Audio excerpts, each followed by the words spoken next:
이제 그렇다면 이런 북한의 변화의 조짐이 있는데 이것을 이끌고 나갈 사람들이 있어야 되잖아요. 그렇죠. 누가 이 북한 안에서 북한의 변화를 추동하고 있느냐. 2030 세대다. 우리가 이 사람들을 장마당 세대라고 부르는데 북한 MG. 북한의 MZ 세대시죠. 예. 네, 북한의 장마당 세대는 90년대 이후에 태어난 사람들을 장마당 세대라고 부릅니다.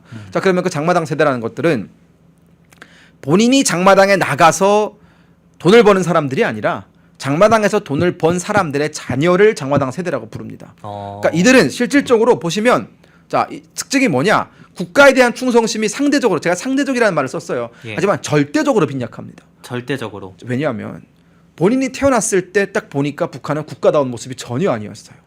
이게 저도 생생하게 기억하는 게 심지어 평양에서도 굶어 죽는 사람들이 엄청나게 많이 있었고 평양에서 맞아. 네, 평양에서도. 그리고 벤치에 갔을 때 어떤 사람이 누워 있길래 제가 어른들한테 저 사람 왜 저기 누워 있냐고 했더니 아무렇지도 않은 표정으로 그냥 굶어 죽은 거야. 그냥 굶어 죽은 거야 라고 얘기하는 거 보고 그리고 장치푸스 걸렸을 때 페니실린만 맞으면 다 나올 수 있는 병인데 예. 그 페니실린조차도 없어서 그냥 사람들이 아주 심각하지도 않은 전염병에 그대로 노출되어 가지고 죽어나가는 걸 보면서 저희 또래 사람들의 눈에 들어온 북한은 이게 뭐냐 이게 나라냐 즉 교과서에서 가르치는 뭐 세상에 부러먹는 사회주의 강대국 이게 전혀 먹히지가 않는 거예요. 강대국이랑은 이미지가 안 맞죠. 안 맞죠. 강대국이 누가 굶어 죽습니까? 강대국에 누가 빌어먹고 삽니까? 그런 거 없잖아. 누가 꽃제비가 있습니까? 근데 지금 북한은 저희 눈에는 아예 처음부터 북한의 영광스러운 모습 이런 건 없었고요. 그냥 망해가는 모습, 몰락해가는 모습이 첫 번째 기억이기 때문에 그 기억이 굉장히 강렬한 겁니다. 그러다 보니까 그런 아비규환 상황 속에서 본인들을 먹여 살린 사람은 누굽니까? 부모들이에요. 북한 당국이 아닙니다. 조선노동당이 우리를 먹여 살린 게 아니라 장마당에 나가서 정말 그렇게 수모를 받아가면서 감시를 피해가면서 억척같이 돈을 번 이 부모님들의 여러 가지 어떤 그 노력에 의해서 우리가 이렇게 이 정도의 삶을 누리고 사는구나라는 걸 깨닫기 시작한 다음부터는 가족주의가 굉장히 심해집니다. 즉 북한 당국이 얘기하는 조직에 대한 충성 그건 뭐 개나 줘버리는 것이죠. 그것보다는 가족에 대한 충성, 우리 어머니 아버지에 대한 충성, 가족 간의 유대 이게 굉장히 강해지는데 이건 북한에 굉장히 위험한 거예요. 가족별로 이제 흩어지기 시작하면은 가족 우선주의가 결국은 개인주의로 그렇죠. 이어지는 거잖아요. 그러면 내가 제일 중요하고 내 가족이 제일 중요하지 북한이라는 사회, 공산주의, 사회주의 이건 모르겠다라는 거 아닙니까? 두 번째로 이 북한의 한류 열풍을 주도하는 세대입니다. 제가 이 선우윤호 기자랑 사석에서 정말 많은 얘기를 나누는데 선우윤호 기자가 저한테 맨날 놀라는 게 그거예요. 형은 그 노래 어떻게 알아요? 형은 그 드라마 어떻게 알아요? 막 이런 얘기 많이 하시잖아요. 예. 아니 자기도 모르는 노래를 어떻게 그렇게 많이 아냐. 저도 아마 1990년대 말부터 한국 노래, 한국 영화를 보기 시작해서 제가 북한을 떠나기 전까지 제가 본 드라마가 100편이 넘을 겁니다. 와. 제 MP3에는 항상 약 1,400곡 정도의 노래가 항상 있었고요. 네, 그 정도로 한국 문화라든가 한국의 어떤 그 여러 가지 영향력에 대해서 가장 민감하게 반응하는 세대가 현재 북한의 MZ 세대예요. 최근에 여러분 보도 보셨으면 아시겠지만 북한의 GP에서 어떤 병의사가 대북 확성에서 노래 나오니까 레드벨벳 노래 나오니까 춤을 췄다라는 거 아니에요. 아니 안무를 정확하게 알고 있다라는 거 아닙니까 지금? 그렇죠. 이게 단지 어떤 그 노래의 그 리듬에 맞춰서 이게 아니라 정확하게 안무를 했다라는 거 아닙니까? 그만큼 지금 이미 최전선에서 총을 들고 남한을 향해서 총뿌리를 겨누고 있는 병사들조차 한국에 대한 우호라든가 이런 것들이 상당하다. 근데 그것은 결국은 이 부모님 세대가 돈을 벌어 왔기 때문에 우리는 돈을 벌어야 되는 그런 의미가 없는 거예요. 즉 시간적인 여유가 굉장히 많았던 겁니다. 저 그것도 봤어요. 예, 러시아에 파병된 북한 군인들이 핸드폰으로 그 직캠 우리나라 치어리더 직캠을 보고 있더라고요. 그 뭐 사실관계는 좀 확인을 해야 돼. 우크라이나 쪽에서 뿌린 거기 때문에 예. 사실관계는 좀 확인을 해야겠지만 예. 아마 뭐 직캠까지는 몰라도 러시아에 나가게 되면 병사들이 인터넷을 쓸 수 있잖아요. 예. 물론 통제는 하겠지만 그 과정에서 아마 많이 볼 겁니다. 그리고 러시아에 나가 있는 북한 벌먹공들 노동자들 밤에 이불 뒤집어 쓰고 다 DVD 기기 켜놓고 다 드라마 본대요. 그 통제 속에서도 중국에 나가 있는 북한 해외 파견 노동자들도 다 본답니다. 자기들끼리 모여가지고. 그러면서 이 북한의 한류 열풍은 지금 엄청난 거예요, 사실은. 그러면은 보면 볼수록 자괴감이 들지 않을까요? 그렇죠. 매우 정확하십니다. 그러니까 이 북한의 MZ 세대가 이 한국 드라마를 보면서 김정은 정권에 대한 반발로 이어지게 된 가장 큰 계기는 결국은 북한 당국이 얘기하는 내용과 드라마 속에서 비춰지는 한국 사회의 내용이 너무 다르다라는 거예요. 그게 뭐냐?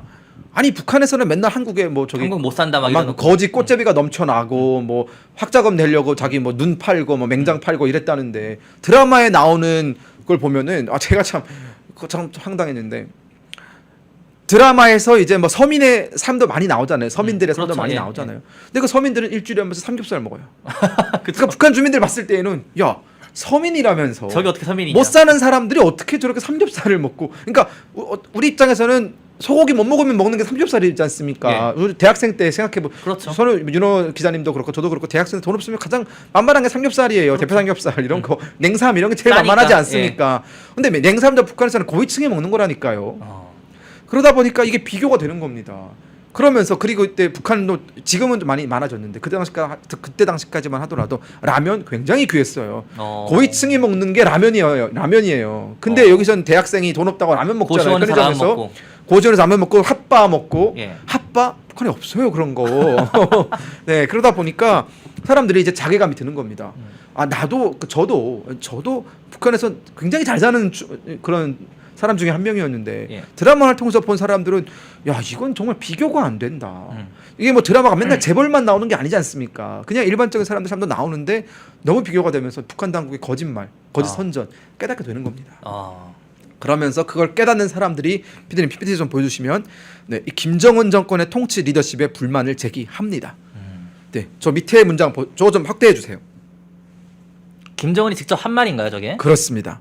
우리 청년들의 사상 정신 상태에서 심각한 변화가 일어나고 있다라고 2022년 4월 8일 조선노동당 그 무슨 확대 회의인가요? 거기서 한 말입니다. 김정은이 정확히 저 워딩을 썼어요. 제가 만들어낸 말이 아니에요. 김정은이 한 말을 그대로 가져온 겁니다. 그리고 김정은이 뭐라고 했냐 저 회의에서 만약 조선노동당이 적절한 조치를 취하지 않아서 즉 청년들을 다시 이제 결집시키기 위한 그런 노력을 하지 않는다면 가장 큰 적이 될 거다라는 얘기를 했어요.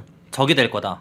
조선노동당의 가장 큰 적이 될 사람들이다. 즉 북한 당국도 현재 이 MZ 세대가 어떻게 보면은 북한에 존재했던 모든 세대 중에서 가장 강렬하게 이 북한 정권에 대해서 반기를 드는 사람들이라는 것을 인지를 하고 이들을 어떤 식으로든 때려잡아야겠다라는 생각을 하는 겁니다. 자 빠르게 넘어가면 자 예시를 가져왔어요, 여러분. 좀 보여주십시오. 중학교 물리교사가 체제 전복 시도를 했다. 이거를 우리가 입수한 자료가 아니라 북한 당국이 공개한 자료예요. 공개를 했어요. 공개를 한 자료입니다. 북한 주민들에게 알려주기 위해서 이런 행동을 하지 말아라라고. 중학교 교사인데 30대 중반의 중학교 교사가 자유민주주의를 기반으로 하는 정당을 만들었다가 적발이 됐거든요. 북한의 MZ네요. MZ 교사가 그렇죠. 그렇게 한 거네요. 북한의 MZ 교사가 이제 남한 드라마에 이런 영향을 많이 받고 대북 라디오 이런 거 들으면서 북한 체제가 잘못되었다. 대안을 찾아야 된다라고 하면서 자유민주주의를 기반으로 하는 정당을 만들었다가 적발이 됐습니다. 그러면은 사형당했나요? 자 저기 보시면은요, 좀 확대를 좀 해주시겠어요? 네, 저 좀 더 확대해 주세요, 피디님. 네, 보면 북한이 뭐라고 썼습니까? 사회주의 제도를 좀먹는 위험한 독소라고 하면서 북한이 공개한 영상 안에 보면 조직의 원칙이라든가 강령이라든가 그런 것들이 다 나와 있어요. 이 해당 조직이 하려고 했던 조직 강령 원칙 이런 거 보면은 자유민주주의를 기반으로 한다예요. 보편적인 인권, 민주주의를 들여오겠다. 근데 이런 시도가 지금까지 특히나 이렇게 정당화돼서 나타났다는 거는 제가 기억하기에는 북한 역사에 한 번도 없었습니다. 처음이네요. 처음 있는 일입니다. 그러니까 북한 당국이 화들짝 놀래가지고 이걸 공개하면 주민들한테 이런 식의 발상을 하면 모조리 죽여버리겠다라고 위협을 하는 겁니다. 자 다음번 자 정재호 대사가 말한 건데 중국 내 북한 노동자들 폭동 일으켰다. 중국 내 북한 해외 그 외화벌이 노동자들이 폭동을 일으켰는데 이들의 폭동을 일으킨 이유가 임금 체불이었어요. 그러니까 이게 북한 당국이 약속한 임금을 주지 않았거든요. 이들한테 코로나 기간 동안 북한으로 돌려보내지 않고 노예 노동을 시켰는데 돌아갈 때쯤 되니까 북한 당국이 돈 없어 이러면서 그냥 배째라는 식으로 나온 겁니다. 근데 과거 세대라면 뭐 그렇게 어쩔 수 없죠. 그렇죠. 당국이 안 된다는데 뭐 어쩌겠어요. 이런 식으로 넘어갈 텐데 MZ 세대는 참지 않습니다. 돈이 없다는 게 말이 되냐. 당신들 돌아갈 때 우리한테 다 한 사람당 목돈 쥐어주겠다고 약속을 해놓고 돌아갈 시기가 오니까 돈 없다는 식으로 나오는 거 이건 너무 적반하장 아니냐라고 하니까 그 관리들이 어디 당의 방침에 반기를 드냐라고 하면서 뭐라고 합니다. 그랬더니 이 화가 난 이 MZ 노동자들이 그 관리자를 때려 죽였습니다. 정말입니다. 정말 때려 죽였어요. 그리고 그 10명을 감금시킵니다. 그리고 약 3개월 정도 농성을 합니다. 그 공장을 점령해버리고. 그러다 보니까 거기 5천 명이 참석을 했거든요. 예. 뭐 수천 명이라고 합니다. 대략 한 5천 명 정도라고 하는데 이런 일이 북한에서는 단 한 번도 없었습니다. 5천 명이 여러분 5천 명이라는 숫자가 공장을 점거하고 관리인들을 구속하고 이 시위를 벌였다. 이거는 흡사 폴란드에서 폴란드 사회주의 정권 시절에 노동자들이 노동 권리 신장을 요구하면서 노동자들의 어떤 그 파업을 일으켰던 적이 있고 그거랑 굉장히 닮아 있습니다. 폴란드는 소련이 무너졌을 때 가장 먼저 자유민주주의가 된 나라거든요. 그렇죠. 네, 북한이 지금 그 길을 따라가고 있다라고 보시면 될 것 같고요. 예. 자, 이건 뭐 넘어가겠습니다. 이건 뭐 이런 거죠. 그러니까 즉 이제 우리가 대북 어떤 대북 라디오라든가 그 대북 확성기를 틀면서 한 달 사이에 3명의 북한 MG 병사가 DMZ를 걸어서 우리 측으로 귀순을 했습니다. 그렇죠. 예. 그러니까 이게 DMZ를 걸어온다는 건 거기 지뢰가 얼마나 많이 깔려 있는지도 그렇죠. 모르고. 오다 죽을지도 모르고. 그러니까요. 오다 죽을지도 모르는데 내가 여기서 사느니 차라리 한번 시도라도 해보겠다. 이래 죽으나 저래 죽으나 똑같으니 차라리 가더라도 대한민국으로 가다가 죽겠다라는 어떤 생각으로 3명이나 넘어왔다라는 점은 이미 북한 체제가 이들 그 DMZ에 내보내는 북한 병사들은 북한 내에서도 가장 충성심이 높은 사람들만 내보내는데 예. 그 사람들조차도 이제는 우리 대북 확성기의 리듬에 맞춰서 춤을 추고 귀순하고 이런 사태가 지금 계속 끊임없이 일어나고 있다는 겁니다. 제가 여기는 가져오지 않았는데 하나만 더 덧붙이면은 예. 김정은 시대의 고위층 탈북과 김정은 시대의 고위층 탈북이었을 때 몇 대 몇인 줄 아십니까? 김정일 대 김정은. 예, 맞춰보세요. 비율로 따지면 한 그래도 김정은 정권일 때 지금 김정은일 때가 한 7대 3 정도 되지 않을까요? 7대 3. 예. 비슷합니다. 비슷해요. 예. 왜냐하면 김정일 때 우리 측으로 넘어온 고위급 탈북자, 예. 고위급 탈북자라는 그 카테고리가 있어요. 법적으로 만들어 놓은. 네. 56명 정도입니다. 56명. 이거 56 숫자 정확히 기억 안 나는데 50여 명 정도라고 해주세요. 예, 50여 명. 김정은 때 넘어온 사람들은 130여 명이에요. 130여 명. 거의 거의 3배 3배네요. 그렇습니다. 3대 1의 비율이에요. 이게 뭘 말해주냐? 북한 체제를 뒷받침해주는 그 고위급 엘리트들조차도 이제는 김정은 정권에 희망이 없다. 조선노동당 애들이 다 넘어온다는 거죠. 다 넘어오는 겁니다. 미래가 없다. 심지어 조선노동당에서 당 자금 관리하던 사람, 외화벌이 책임지던 이런 사람들이 다 넘어오고 있는 겁니다. 지금 김정은 체제는요, 여러분 위기 중에 위기입니다. 이 엘리트가 떠나고 있다라는 것, 그리고 엘리트의 그 이탈과 더불어서 그 안에서 북한의 어떤 미래를 책임져야 되는 MZ 세대가 지금 가장 강력하게 이 북한 김정은 정권에 대해서 반항의 목소리를 내고 있는 사람들이라는 점. 예. 그리고 이 북한 체제를 구성하는 그 수많은 사람들의 그 의식 구조가 이제는 조선노동당이라든가 이 북한 체제가 중요하다라기보다는 시장 경제가 훨씬 더 중요하다. 자, 그리고 가장 또 중요한 점 하나.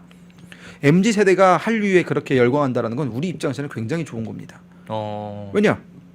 나중에 우리가 북한에 뭐 밀고 올라가든 뭐 예. 나중에 급변 사태가 일어나서 우리가 정리를 하든 우리 편이 될 사람들이 필요하잖아요. 많다는 거죠. 우리 편이 될 사람들은 MZ 세대가 대부분입니다. 어. 즉 북한의 미래 혹은 우리와 대한민국과 마주 앉아서 미래를 논의해야 되는 사람들은 대한민국에 대해서 굉장히 잘 알고 있고 상당히 우호적이라는 것. 호감도가 있다는 거네요. 그렇죠. 그러면 사실 이거는 우리한테는 엄청나게 큰 이득이죠. 우리에 대해서 아무것도 모르고 혹은 우리에 대해서 적대감을 가지고 있는 사람들과 마주 앉아서 얘기하는 건 굉장히 힘든데 그렇죠. 애초에 우리의 대한민국에 대해서 난 대한민국 드라마 너무 좋아한다 하는 사람과 마주 앉아서 얘기하는 건 즐겁죠. 그렇기 때문에 상당히 지금 유의미한 변화가 북한에 일어나고 있다라고 설명을 드리겠습니다. 예. 자, 저 북한의 3대 악법. 요거는 간단하게 넘어갈 텐데 김정은 정권이 지금 이 북한의 MZ 세대를 겨냥해서 만든 법입니다. MG를 겨냥해서 법을 또 만들었어요. 그러니까 북한의 MZ 세대가 가장 강력한 적이 된다는 걸 알기 때문에 이들을 때려잡으려고 오직 MZ 세대만 겨냥해서 2020년 이후에 법을 만든 게 3개입니다. 첫 번째가 반동문화사상 배격법인데 네. 반동문화사상 배격법이 뭐냐? 북한은 한국 드라마나 영화를 반동문화로 규정을 하고 그것을 배격하는 법입니다. 단순 시청자, 즉 드라마나 영화를 본 사람은 옛날 같으면 한 일주일 정도 혼내고 보냈거든요. 예. 지금은 윤호 씨가 드라마 하나 봤잖아요. 네. 15년의 감옥에 가는 겁니다. 드라마 한 편 봤다고? 예. 그리고 윤호 씨가 본 드라마가 너무 재밌어요. 예. 나는 이거 드라마 너무 재밌는데 형도 봐라고 저한테 줬어요. 추천하면은 그러면 저희는 이제 사형당하는 겁니다. 추천하면 유포했기 때문에. 유포했기 때문에. 네. 그러니까 지금 드라마를 보거나 유포한 사람에 대해서는 15년형의 교화나 사형에 처한다. 2023년 한 해 동안만 중고등학생 20-30명이 공개 처형당했습니다. 아이고. 이 중고등학생, 여러분 중고등학생이라는 점을 기억하셔야 됩니다. 즉 처벌에 나이 제한이 없다라는 거예요. 촉법소년 이런 거 없고. 그런 거 없습니다. 왜냐하면 중고등학생들부터 한류를 너무 많이 보다 보니까 이들부터 잡아 족쳐야 된다라는 생각으로 그냥 이제는 그냥 고민에 자꾸 죽여버리는 겁니다. 두 번째, 평양 문화보호법이에요. 저게 뭐냐? 드라마를 하도 많이 보다 보니까 청년들이 일상 대화에서 서울말을 쓰는 겁니다. 이제 평양말을 안 하고. 아. 그러다 보니까 이제 그 괴뢰 말투를 사용한다. 이제 괴뢰 말투를 사용하면 그거 죄다라고 해서 이제 6년 이상의 노동 교화. 그러면 이런 거죠. 뭐가 괴뢰 말투냐? 그러니까 우리 북한 말이랑 우리나라 말이랑 좀 비슷한 것들이 있잖아요. 같은 한국어잖아요. 네. 자, 뭐가 괴뢰 말투냐? 황당하실 거예요. 오빠. 오빠가 왜 그 괴뢰 말투예요? 그러니까요. 걔네는 오빠를 안 불러요? 부르죠. 부르는데 이 오빠라는 말이 어떻게 보면은 한류의 상징 같은 거잖아요. 오빤 강남스타일부터 시작해서 그 오빠라는 단어, 예. 드라마에서 등장하는 오빠라는 단어, 예. 그런 단어에 대해서 북한 여성들이 특히나 오빠라는 단어를 많이 쓰면서 특히나 데이트할 때도 오빠라는 단어를 많이 쓰니까 예. 북한 당국은 오빠라는 단어는 남한에서 건너온 단어다. 그럼 북한에서는 오빠를 뭐라고 부릅니까? 오라버니라고 부르세요. 라고 규정되어 있습니다. 오라버니라고 불러라. 네, 동지 혹은 오라버니. 동무. 동무, 동지, 오라버니. 그래서 지금 오빠라고 부르는 행위에 대해서 이제는 북한이 6년의 교화. 그러니까 오빠라고 불렀으면 6년 동안 감옥에 가면 되는 겁니다. 자, 이토록 지금 말도 안 되는 이 3대 악법. 이 국제사회가 엄청 강경하게 북한에 이거를 시정하라고 요구하고 있거든요. 예. 근데 이것에 대해서 김정은은 눈썹 하나 까딱 안 합니다. 왜냐? 이런 법까지 만들어서 이 MZ세대를 탄압해야 될 정도로 지금 MZ세대와 이 북한 김정은 사이의 긴장 관계는 우리 시청자분들이 생각하시는 것보다 훨씬 긴장 관계가 있다라고 보시면 될 것 같고, 인터넷 검색창에 펜앤마켓을 검색해 주세요. 펜앤마켓은 펜앤드마이크 구독자분들을 위한 종합 쇼핑몰로 좋은 상품으로 온라인 최저가를 목표로 하는 마켓입니다. 많은 관심과 사랑 부탁드립니다.